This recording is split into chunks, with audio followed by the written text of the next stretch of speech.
Okay. So, बच्चों, how are you? Fine? Okay. So, first of all, I welcome to all of you on my Gupta Sir Math Hub YouTube channel.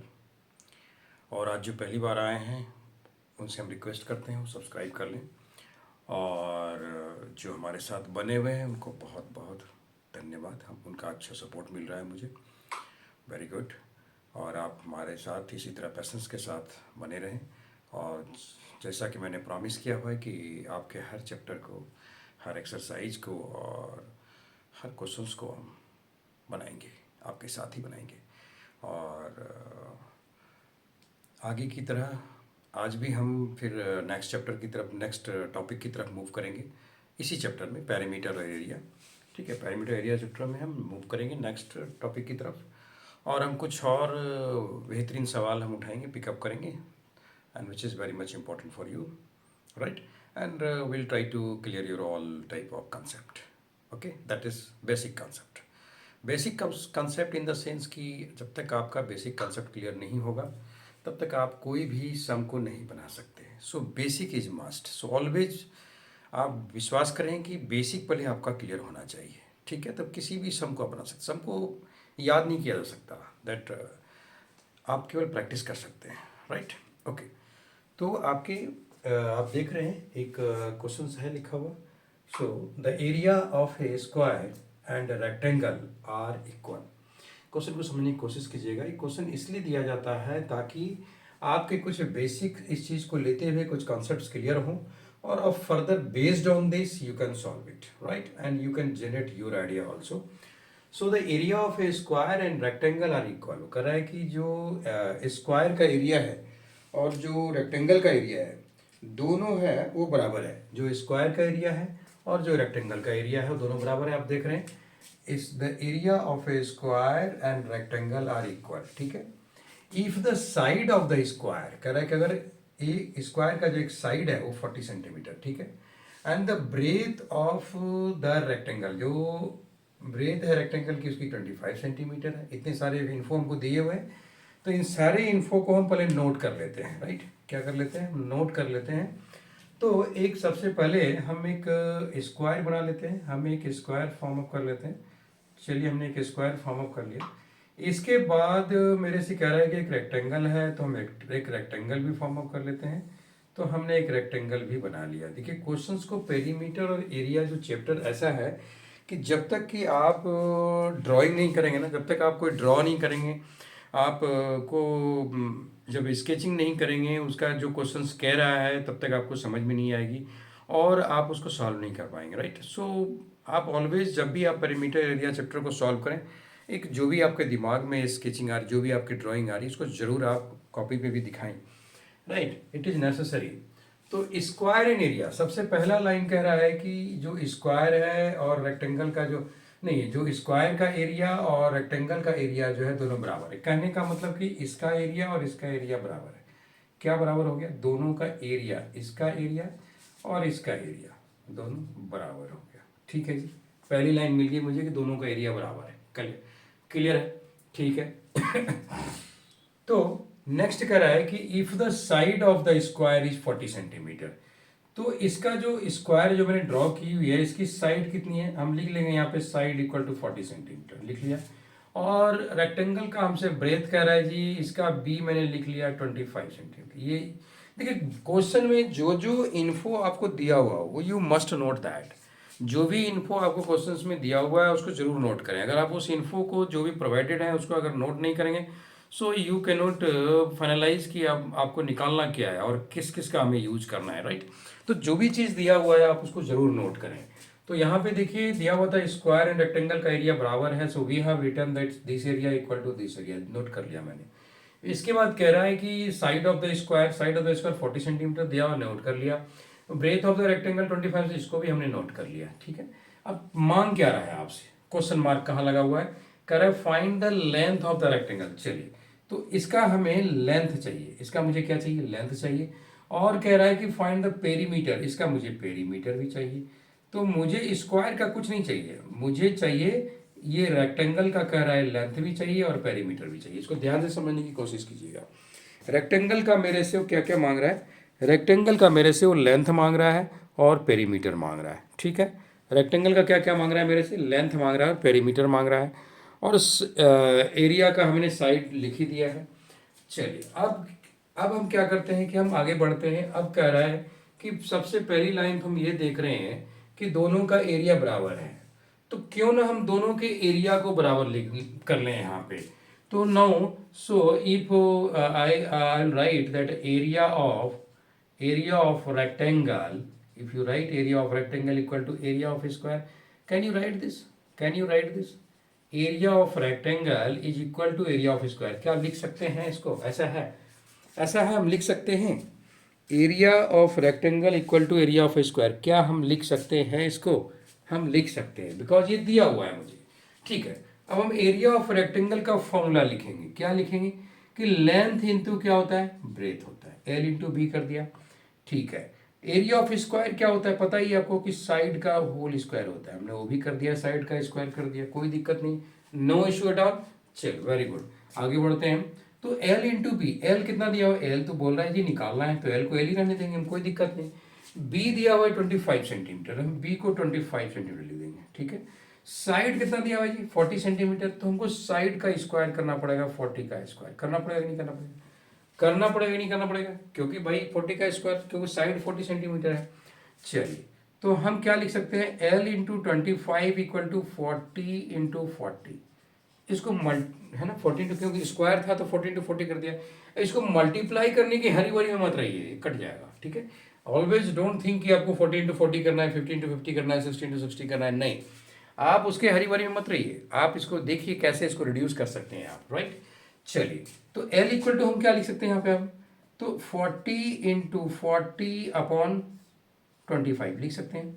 यहाँ तक बिल्कुल सही है। देखिए, बहुत ही साफ सुथरी और बहुत ही क्लीन वे में मैं आपको बता रहा हूँ, कहीं भी कुछ भी दिक्कत हो, you can put it in your comment box, that you have comment box, that you can right in that comment box कि आपको ये समझ में नहीं आया, यहाँ ये कैसे आया, राइट। ठीक है, चलिए आगे बढ़ते हैं। तो अब हम क्या करते हैं कि 40 इंटू 40 अपॉन 25 हो गया, तो 5 5 जा 25, 5 8 जा 40, क्लियर है ये, क्लियर है। 5 के टेबल से हम 5 8 जा 40 कट कर दिए, 5 5 जा 25 कट कर दिए, फिर अगेन एक बार क्या हो जाएगा, 5 8 जा 40 हो जाएगा, तो कितना हो गया 64, ये सेंटीमीटर में, क्योंकि जो ये 40 है 40 सेंटीमीटर में, 25 भी सेंटीमीटर में, तो एल की वैल्यू कितनी होगी, एल की वैल्यू कितनी होगी 64 सेंटीमीटर, एल की वैल्यू कितनी होगी 64 सेंटीमीटर, क्लियर है, क्लियर है, कोई डाउट है इसमें, एल की वैल्यू 64 सेंटीमीटर हो गई, यहाँ तक ठीक है, यहाँ तक ठीक है, ओके गुड, इसको आप नोट कर लें, इसको नोट कर लें, फिर हम आगे बढ़ते हैं, इसको आप नोट कर लें, फिर हम आगे बढ़ते हैं, आगे का सॉल्यूशन देखते हैं कहाँ जाएगा ये। ठीक है, चलिए क्लियर है, noted down, noted down, okay done. ठीक है, अब मेरे को जो नेक्स्ट स्टेप में कह रहा है, ये क्या कह रहा है, मेरे से पेरीमीटर मांग रहा है, क्या मांग रहा है, क्या मांग रहा है, मेरे से पेरीमीटर मांग रहा है, तो पेरीमीटर भी तो देना है। ठीक है, हम पेरीमीटर भी देते हैं, तो इसको हम रीड कर रहे हैं, राइट। एल आपको 64 सेंटीमीटर आ रहा है ठीक है, चलिए एल की वैल्यू हम 64 सेंटीमीटर लिख लेते हैं, एल की वैल्यू कितना लिख लिया मैंने, एल की वैल्यू यहाँ पे हम 64 सेंटीमीटर लिख लेते हैं। चलिए 64 सेंटीमीटर मिल गया है मेरे को, और बी आपको दिया हुआ है 25 सेंटीमीटर, बी भी आपने 25 सेंटीमीटर लिख लिया। अब आपसे कह रहा है कि मेरे को पेरीमीटर दे दो रेक्टेंगल का, हम लिख लेंगे पेरीमीटर ऑफ रेक्टेंगल, हमसे कह रहा है कि पेरीमीटर दे दो रेक्टेंगल का, पेरीमीटर ऑफ रेक्टेंगल क्या हो जाएगा, तो आपको फॉर्मूला पता ही है, 2 into L plus B, bracket में हम लिखते हैं, फॉर्मूला है। ठीक है, तो क्या हो गया 2 इंटू एल, एल कितना है, एल कितना है 64 अभी आपने निकाला, और बी 25 निकाला, पहले से दिया हुआ है, तो 2 इंटू इस दोनों को प्लस करेंगे, 5 और 4 9 हो गया, 6 2 8 हो गया, 89 हो गया। अब 2 इंटू 89 करेंगे तो कितना हो जाएगा, 9 2 जा 18 का 8, 1 8 2 जा 16, 178 सेंटीमीटर आपका ये पेरीमीटर हो गया, आंसर 178 सेंटीमीटर आपका ये पेरीमीटर हो गया, this is your right answer. Getting my point, getting my point, very good. ठीक है, ठीक है, चलिए बहुत बढ़िया, बहुत बढ़िया कर रहे हैं, वेरी गुड। तो इसको आप नोट डाउन कर लें, ये आपका कंप्लीट आंसर। हमसे 2 क्वेश्चंस मांग रहा था, एक हमसे कह रहा है कि find the length of the rectangle, हमने लेंथ ऑफ द रेक्टेंगल निकाल दिया, फिर कह रहा है G also find the perimeter of the rectangle, हमने पेरीमीटर ऑफ द रेक्टेंगल भी निकाल दिया। कोई डाउट इसमें, कोई doubt, absolutely no doubt, very good. चल, अब हम इसको डिलीट कर रहे हैं, ठीक है, मिटा देते हैं इसको हम। और कुछ हम फॉर्मूला की तरफ आगे बढ़ते हैं। ये तो पेरीमीटर की बात हो गई, ये तो पेरीमीटर की बात हो गई। कल को आपको ट्रायंगल मिल जाएगा, कल को आपको पैरेललोग्राम मिल जाएगा, ठीक है। अब उसका हम कैसे सॉल्व करेंगे, है ना, कैसे सॉल्व करेंगे उसको हम, कि कल अगर हमको हमारे पास पैरेललोग्राम मिल गया या पेरीमीटर आ, सॉरी इसका ट्रायंगल मिल गया, तो फिर हम कैसे उसको सॉल्यूशन निकालेंगे भाई, उसका एरिया कैसे निकलेगा। तो कुछ कुछ फार्मूला आप नोट कर लें, बहुत ही काम की फार्मूला है। देखिए मैथ जो है ना, बहुत सारे मैक्सिमम सो अंडरस्टैंडिंग है और फार्मूला है। तो फार्मूला जो है मेन है, थोड़ा सा फार्मूला को अगर आप याद रखेंगे तो ये क्या कर देगा कि आपके मैथ को थोड़ा फास्ट कर देगा, इजी कर देगा, है ना। सारे क्वेश्चंस आपको इजी लगेंगे, राइट, ठीक है। चलिए, तो अगर अगर मेरे को क्वेश्चंस पूछा जाए कि भाई रेक्टेंगल का कैसे निकालोगे, किसी कोई भी रेक्टेंगल, सॉरी ट्रायंगल का कैसे निकालोगे, तो ट्रायंगल का सिंपल सा है। सपोज ये एक ट्रायंगल हो गया, ए बी सी एक ट्रायंगल है, ए बी सी एक ट्रायंगल। इसमें क्या है, ये बेस है, बेस है, ये क्या हो गया, ट्रायंगल की हाइट होगी, है ना। अगर आप ध्यान से देखें तो ये बेस हो गया, ये हाइट हो गया। ट्रायंगल को पलट के देखें तो ये हाइट हो जाएगा, ये बेस हो जाएगा, कोई दिक्कत नहीं, बेस और हाइट हो गया, ठीक है। तो ये अगर 90 डिग्री है तो ये फिर तो फिर एच हो जाएगा, हाइपोटेन्यूस हो जाएगा, आपको पता है हाइपोटेन्यूस हो जाएगा, ठीक है। तो ये चीज़ ध्यान रखना है, कोई भी ट्रायंगल हो, कोई भी आप किसी भी फॉर्म में ट्रायंगल ले लें, किसी भी फॉर्म में ट्रायंगल ले लेंगे तो ये इसकी हाइट हो गई, ये बेस हो गया, ठीक है। या इस ट्रायंगल को आप ऐसे ले लें, ठीक है, ऐसे ले लें, तो ये जो है पार्ट आपका बेस हो गया और ये आपका हाइट हो गया, ध्यान रखें, ठीक है। दो फॉर्म में दे देंगे, या ट्रायंगल को आप इस फॉर्म में भी ले सकते हैं। देखिए आप इस फॉर्म में ले लिया, है ना, ये ऐसे हो गया, तो ये वाला पार्ट जो है ये बेस हो गया और ये वाला पार्ट हाइट हो गया। तो आपको हर जगह बेस और हाइट करने का मतलब है कि ट्रायंगल को किसी भी साइड आपको बेस और हाइट तो मिलना ही मिलना है। आपको बेस और हाइट समझने की कोशिश कीजिएगा, बेस और हाइट तो मिल चाहे फिगर आप कैसे भी ड्रॉ कर लें, आपको बेस और हाइट तो मिलेगा ही मिलेगा, कोई दिक्कत वाली बात नहीं है, ठीक है। तो अब हम एरिया ऑफ ट्रायंगल कैसे लिखेंगे, तो सिंपल सा याद रखना है कि एरिया ऑफ ट्रायंगल क्या होता है। एरिया ऑफ ट्रायंगल होता है half into B into H, है ना, half into B into H, base into height, base into height. Area of the triangle क्या हो जाएगा, half into base of the base and height, ये ध्यान रखना है। तो B stand for base, B stand for base हो गया और एच स्टैंड फॉर हाइट, ये ध्यान रखना है। बी स्टैंड फॉर बेस और H stand for height, clear है, क्लियर है। इस फॉर्मूला को ट्रायंगल को देख लेंगे आप, ट्रायंगल का नोट कर लेंगे कि एरिया ऑफ ट्रायंगल जो है half into base into height, जो भी बेस के, अभी इसके बेस्ड क्वेश्चंस भी हम सॉल्व करेंगे। एक आध दो फार्मूला आप नोट कर लें, ठीक है। हम इसके बाद क्वेश्चन सॉल्व करेंगे इसके ऊपर, तो आपको और ज़्यादा क्लियरिटी आ जाएगी इस फार्मूले में और फर्दर और क्वेश्चंस में, ठीक है। क्लियर है, क्लियर है, ठीक है। चलिए अब हम इसको मिटा देते हैं।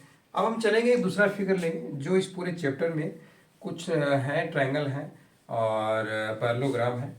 तो हम एक पैरेललोग्राम को पिकअप करते हैं, किसी भी पैरेललोग्राम को ले लेते हैं, कोई दिक्कत नहीं, कोई भी एक पैरेललोग्राम को हम फिगर ड्रॉ करते हैं, ठीक है, कि पैरेललोग्राम क्या है, राइट, ठीक है। देखिए ये पैरेललोग्राम हो गया, है ना। पैरेललोग्राम का आपको पता है इसकी प्रॉपर्टीज क्या होती है, आमने सामने की साइड क्या होती है, आपस में पैरेलल होती है, that's why it is parallelogram. Parallel होती है, बराबर नहीं कह सकते, पैरेलल कह सकते हैं, क्लियर है। बराबर तो रेक्टेंगल में ही होती है क्लियर है, ठीक है।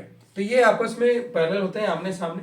तो इसका अगर मेरे को एरिया निकालने आ जाए तो हम क्या करेंगे, इसका अगर आपको एरिया निकालने आ जाए तो आप क्या करेंगे, देखिए ये यहां से एक हम हाइट ड्रॉ करेंगे, आपको दिया रहेगा क्वेश्चन में, ये इसके लिए, ये इस बेस के लिए ये हाइट हो गया, ये हाइट हो गया और ये वाला पार्ट जो है बेस हो गया, ध्यान रखेंगे आप, क्लियर है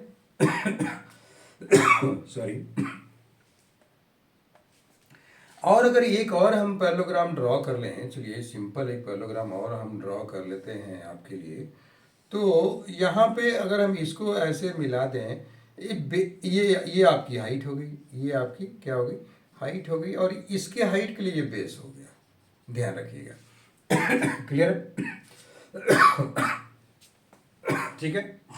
तो बेस एंड हाइट आप ऐसे फाइंड आउट कर सकते हैं कि भाई उसका बेस क्या हो सकता है और हाइट क्या हो सकता है। तो एरिया ऑफ पैरेललोग्राम अगर आप देखें लिखें तो एरिया ऑफ पैरेललोग्राम क्या हो जाएगा, एरिया ऑफ पैरेललोग्राम, सिंपल लिखेंगे base into height, B into H, ध्यान रहे, बी इंटू एच, ठीक है। क्योंकि आप सिंपल सा देख सकते हैं कि अगर अगर आप ये वाले ये वाला को अगर हम मिला दें इस साइड को ऐसे, इसको अगर मिला दें, आपको नहीं लग रहा रेक्टेंगल फॉर्म ऑफ हो गया, रेक्टेंगल फॉर्म ऑफ हो गया। इसको भी ऐसे अगर आप, ये भी हाइट हो जाएगा, ये भी हाइट हो जाएगा, ठीक है, ये भी हाइट हो जाएगा। तो अगर आप इसको सोचें और इसको देखें तो एक रेक्टेंगल बन गया, नहीं बन गया रेक्टेंगल, ये बन गया रेक्टेंगल, समझने की कोशिश कीजिएगा, ये एक रेक्टेंगल बन गया। तो रेक्टेंगल का एरिया क्या होता है, एल इंटू बी। रेक्टेंगल का एरिया क्या होता है, एल इंटू बी। तो बी तो पता है आपको, एल बी तो पता है, सॉरी एल तो पता है, बेस उसका बी पता है, ब्रेथ पता नहीं है, तो ब्रेथ के फॉर्म में ये है। तो इसी को एल इंटू जो बी है, तो पैरेललोग्राम में इसी बी को एच लिख देते हैं, हाइट हो गया वो, ठीक है, और कुछ नहीं है। So area of parallelogram is base into height, area of parallelogram is base into height. आप इसको याद रखेंगे और ध्यान रखेंगे अच्छी तरह से, आपके दिमाग में सेट हो जाना चाहिए कि एरिया ऑफ पैरेललोग्राम क्या होता है, बेस इंटू हाइट, और एरिया ऑफ ट्रायंगल क्या होता है, half into base into height. Clear है, कोई डाउट, कोई डाउट, एब्सोल्युटली नो डाउट, ठीक है। चलिए अब इसके बेस पे हम कुछ क्वेश्चंस पिकअप करते हैं, क्वेश्चंस लेके आते हैं आप इसके बेस पे, और आपके कुछ और बेहतरीन डाउट क्लियर हो जाएंगे। जो भी डाउट है आपके अंदर में चल रहा है वो डाउट क्लियर हो जाएगा, ठीक है। तो अब हम ले लेते हैं कुछ क्वेश्चंस लेते हैं, ठीक है। चलिए, तो हमने अभी देखा एरिया ऑफ ट्रायंगल देखा, एरिया ऑफ पैरेललोग्राम देखा, एरिया ऑफ रेक्टेंगल देखा, एरिया ऑफ स्क्वायर देखा, ठीक है, और स्क्वायर की पेरीमीटर भी देखी और ट्रायंगल की भी पेरीमीटर देखी, राइट। हम लोग कैसे निकालते हैं उस चीज को हम लोगों ने रीड किया, राइट, समझा उस चीज को। नेक्स्ट क्वेश्चन कह रहा है कि find BC if the area of the triangle ABC।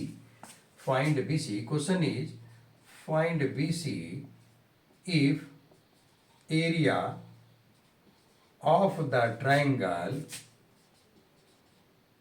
area of the triangle ABC is 36 centimetre square, ये पहली लाइन, ठीक है।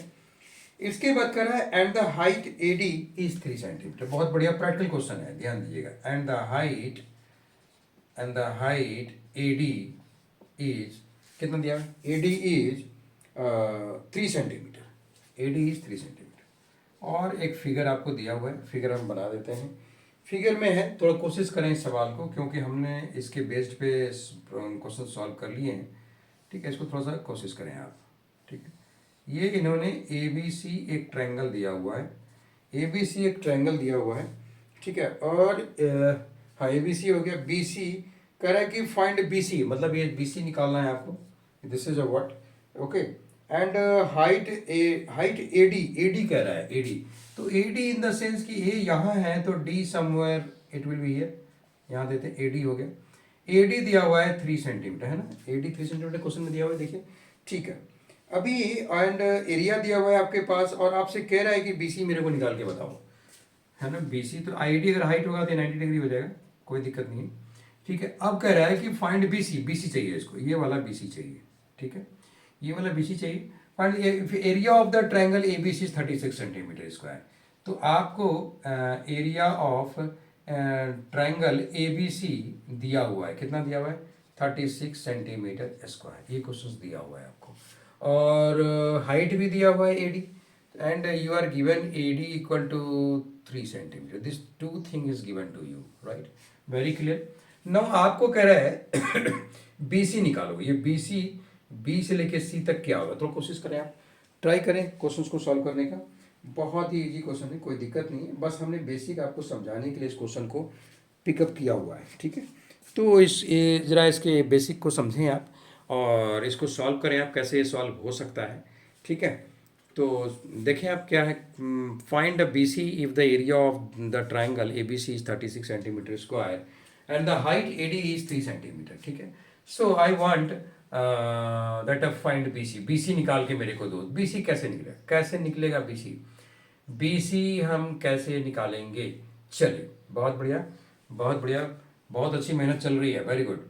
तो अभी अभी क्या कर सकते हैं हम, क्या कर सकते हैं, तो area of triangle ABC 36 centimetre दिया हुआ है, आपको पता है एरिया ऑफ ट्रायंगल क्या होता है, half into base into height होता है कि नहीं होता है। ये दिया हुआ है आपको 36 सेंटीमीटर स्क्वायर, है ना, सिंपल सा, आप समझने की कोशिश कीजिए, कहीं नहीं जाना है, क्वेश्चन से ही आपका सॉल्यूशन निकलेगा। कहीं भी देखिएगा जो क्वेश्चन पूछा जा रहा है उसी में उसका सॉल्यूशन छुपा हुआ रहता है, तो आपको सॉल्यूशन निकालना पड़ेगा। मैथ एक ऐसा क्वेश्चन पेपर होता है, उसी से सॉल्यूशन होता है। ठीक है, तो base area of triangle ABC दे दिया। ऑलवेज कुछ भी दिया रहा है ना तो उसी में लुक इनटू कीजिए, उसी में थोड़ा झांक के देखिए कि मेरे को क्या दिया हुआ है। इसमें एरिया ऑफ ट्रायंगल एबीसी दिया हुआ है तो हम एरिया ऑफ ट्रायंगल का एबीसी का फॉर्मूला लिख दिए। चलिए, half into base into height equal to 36 centimetre square. Very good, no doubt.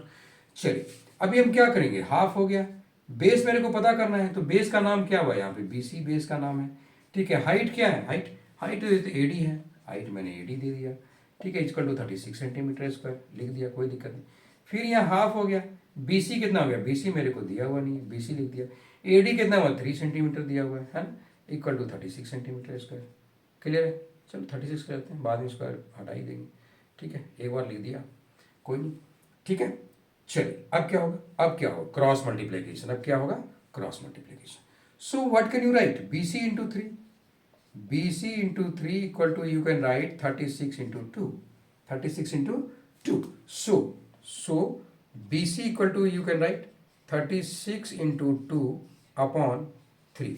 लिख सकते हैं कि नहीं, इसको लिख सकते हैं कि नहीं, इसको लिख सकते हैं ना। आ रही नहीं, आ रही बात समझ में आ रही है, वेरी गुड। तो इसको हम ऐसे लिख सकते हैं कि भाई BC इंटू 3 हो गया, इसको 36 इंटू 2 हो गया, 3 से कट कर दिया हम, 12 3 जा 36। तो आंसर क्या आ गया, 12 2 जा 24, 24 सेंटीमीटर। तो 24 सेंटीमीटर क्या निकल गया आपका, बेस निकल गया जी। BC इक्वल टू 24 सेंटीमीटर, देखिए यहाँ पे BC इक्वल टू 3, सो यहाँ BC इक्वल टू 24 सेंटीमीटर निकल गया। कोई doubt, this is your right answer. कोई डाउट कोई डाउट है इसमें, इसमें कोई भी डाउट है तो बताइए आप, एनी डाउट, एनी डाउट है ना। क्वेश्चन बहुत बढ़िया है ना। देखिए क्वेश्चन तो है, आपको समझने की जरूरत है ना। ये पेरीमीटर एरिया हम लेंगे काफ़ी हद तक कवर करेंगे पेरीमीटर एरिया। ठीक है, पूरी चैप्टर कवर करेंगे। थोड़ा सा आपको मेरा, आपको सपोर्ट करना पड़ेगा। हाँ, आपको सपोर्ट, पूरा चैप्टर लेंगे हम, कोई डाउट नहीं है that I will take the complete chapter, but just need your support. आपकी सपोर्ट चाहिए, राइट, आपकी सपोर्ट चाहिए। आपकी सपोर्ट क्या चाहिए, आपकी सपोर्ट चाहिए कि आप बस सब्सक्राइब करें, राइट, सब्सक्राइब करें और अपने फ्रेंड्स को भी शेयर करें, राइट, एंड लाइक करें। Like, share and subscribe, this 3 things, right. This I want your support, right. So support करें और हम फिर ये हम पूरा चैप्टर, पूरा आपका कंप्लीट डील, आपको कहीं जाने की जरूरत नहीं है। That I will clear your basic, that as I have promised you, right. ठीक है, आप इसको ध्यान से देखें, इसको नोट कर लें। क्लियर है, इसको आप नोट कर लें, गुड। तो अब हम आगे बढ़ेंगे, ठीक है। So now will move towards the next class, that is next topic. हम इस पे कुछ अदर क्वेश्चंस को और हम ट्रायंगल एंड पैरेललोग्राम के बेस्ड क्वेश्चंस को पिकअप करेंगे हम, right. So if you want the notification in advance, so please subscribe. Okay, thank you, thank you, thank you very much. Like and share also, okay, please note it down and have a good practice at your home, good practice, right। Practice अच्छी होगी तभी अच्छी बात बनेगी, नहीं होगी practice अच्छी नहीं हो सकती। तो प्रैक्टिस अच्छी होनी जरूरत है, right. Need of an hour, that is a practice. Clear, note it down.